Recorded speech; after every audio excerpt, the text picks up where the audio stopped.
America ਆਉਂਦਿਆਂ Panama ਵਿਖੇ ਕਿਸ਼ਤੀ ਪਲਟਣ ਕਾਰਨ ਸਮੁੰਦਰ 'ਚ ਡੁੱਬ ਗਏ 21 ਪੰਜਾਬੀ ਨੌਜਵਾਨਾਂ 'ਚ ਸ਼ਾਮਲ ਗੁਰਵਿੰਦਰ ਸਿੰਘ ਅਤੇ ਗੁਰਜੀਤ ਸਿੰਘ ਦੇ ਪਰਿਵਾਰਕ ਮੈਂਬਰਾਂ ਤੋਂ 25 ਲੱਖ ਰੁਪਏ ਵਸੂਲਣ ਵਾਲੇ ਦੋ ਟਰੈਵਲ ਏਜੰਟਾਂ ਹਰਭਜਨ ਸਿੰਘ ਉਰਫ ਸੁੱਚਾ ਸਿੰਘ ਵਾਸੀ ਪਟਨੂਰਾ ਕਪੂਰਥਲਾ ਅਤੇ ਕੁਲਵਿੰਦਰ ਸਿੰਘ ਮੁਲਤਾਨੀ ਵਾਸੀ ਭੋਗਪੁਰ ਜਲੰਧਰ ਨੂੰ ਥਾਣਾ ਪੁਲੱਥ ਪੁਲਿਸ ਵੱਲੋਂ ਗ੍ਰਿਫਤਾਰ ਕਰ ਲਿਆ ਗਿਆ ਹੈ।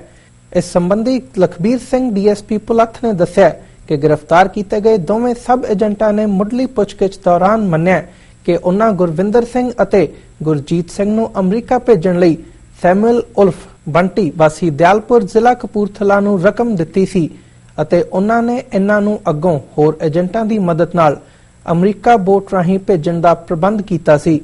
ਡੀਐਸਪੀ ਨੇ ਦੱਸਿਆ ਕਿ ਪੁਲਿਸ ਵੱਲੋਂ ਬੰਟੀ ਦੀ ਤਲਾਸ਼ ਜਾਰੀ ਹੈ ਅਤੇ ਜਲਦ ही उसको गिरफ्तार कर लिया जाएगा। जो दो ट्रैवल एजेंट जो इसमें इन्वॉल्व थे, इन दोनों को पुलिस ने गिरफ्तार कर लिया। इतला ये मिली है कि जो जसविंदर सिंह है, एक सर्वाइवर जो इन बच्चों के साथ जा रहा था, उसने कहीं से मोबाइल लेके अपने परिवार में फ़ोन करके बताया कि ये 21-22 लड़के थे उस बोट में जो कैप्चर कर गई और सबकी डेथ हो गई, ये बच गया था।